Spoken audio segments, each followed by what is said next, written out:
மணப்பாக்கத்து நம்பின்னு ஒருத்தர் காஞ்சிபுரத்துல இருந்தார். அவருக்கு பகவான் காஞ்சி தேவ பெருமான் இடத்துல ரொம்ப ஈடுபாடு. ரொம்ப ஆசையோட பெருமாளை பார்த்து பெருமாளை அப்படியே மனசுக்குள்ள அடிக்கடி பேசுவார். பேசும்போது பிரார்த்திக்கிறார், சுவாமி நல்ல உயர்ந்த அர்த்தங்களை சொல்லிக் கொடுக்க கூடாதா அப்படின்னு பிரார்த்திக்க, அவருக்கு கனவுல காஞ்சி தேவ பெருமாள் தினப்படி ரகசிய காலக்ஷேபம் பண்ணுவாராம். உயர்ந்த ரகசியத்திரைய காலக்ஷேபத்தை பெருமாள் கனவுல காஞ்சி தேவ பெருமாளை பண்ணிட்டு இருப்பார். திடீர்னு ஒரு நாள் பெருமாள் பார்த்தார், காலக்ஷேபம் சொல்லிக்கொண்டே இருந்தவர் நிறுத்திட்டு என்ன சொல்லிட்டார், இதற்கு மேலே 2 ஆற்றுக்கு நடுவே கேளும் அப்படின்னு போயிட்டார். யோசிக்கிறார், என்ன பெருமாள் சொன்னார், திடீர்னு இன்னும் 2 ஆற்றுக்கு நடுவே கேளும்ன்றாரே, 2 ஆறு எங்க ஓடுதுன்னு யோசிச்சு கண்டுபிடிச்சார். ஓஹோ, வடதிருக்காவேரி தென்திருக்காவேரி, அதுக்கு நடுவுல எது, ஸ்ரீரங்கம். சரின்னு மூட்டையை கட்டிட்டார், கிளம்பினார்.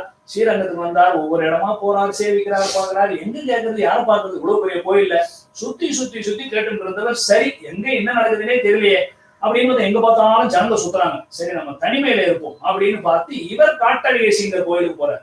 காட்டழகிய சிங்கர் கோயில்ல போய் ஒரு மூலையில ஓரமா உட்கார்ந்து இவர் மனசுல தியானித்துக் கொண்டு காஞ்சி தேவ பெருமாளை நினைக்கிறார், நரசிங்க பெருமாளை நினைக்கிறார்.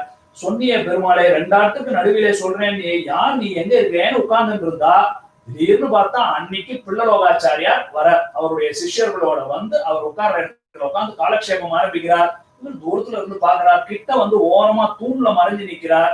எந்த இடத்துல காஞ்சி தேவ பெருமாள் நிறுத்தினாரோ, அவருடைய காலக்ஷேபத்தோட இடத்துல நிறுத்தினார் இல்லையா, அதே இடத்துல இவர் ஆரம்பிக்கிறாரு. அவர் எங்க நிறுத்தினாரோ அதே இடத்துல நீ பிள்ளலோகாச்சாரியார் ஆரம்பிச்சு சொல்றதை கேட்ட உடனே மணப்பாக்கத்தை நம்பி விதுவிதுக்கு போயிட்டார்.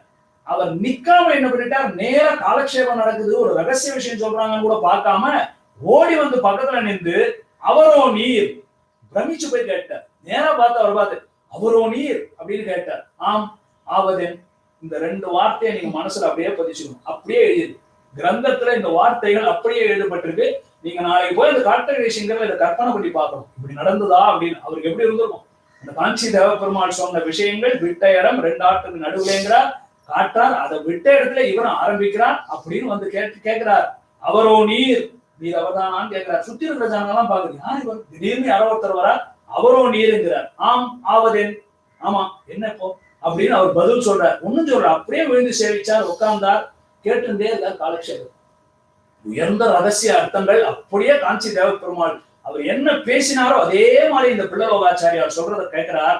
அன்னைக்கு ராத்திரி பெருமாள்கிட்ட நல்ல விஷயங்கள் கேட்டுட்டே இருக்கார். மனசுல யோசிக்கிறார், இவ்வளவு விஷயம் சொல்றார், காதல வாங்குறோம், ஆனா இதெல்லாம் பிற்காலத்துக்கு எப்படி உதவும், யாருமே ஈடுபடுத்தலையே, என்ன பண்றதுன்னு பெருமாளையே தியானிச்சிருந்தார். பெருமாள் சொல்றார், என்கிட்ட கேட்டா போய் அவரை கேளு அப்படின்னாராம். காஞ்சி தேவ பெருமாள் சொன்னாராம், இது என்கிட்டே கேட்கிறீர, உமக்கு காட்ட வேண்டியவள காட்டிட்டே, அவரும் சொல்லிட்டார், அப்புறம் என்ன அவர்கிட்டயே கேளு அப்படின்னு சொல்ல, மறுநாள் காலக்ஷேபம் முடிஞ்ச உடனே மெல்லமா ஒதுங்கி பக்கத்துல நிற்கிறார்.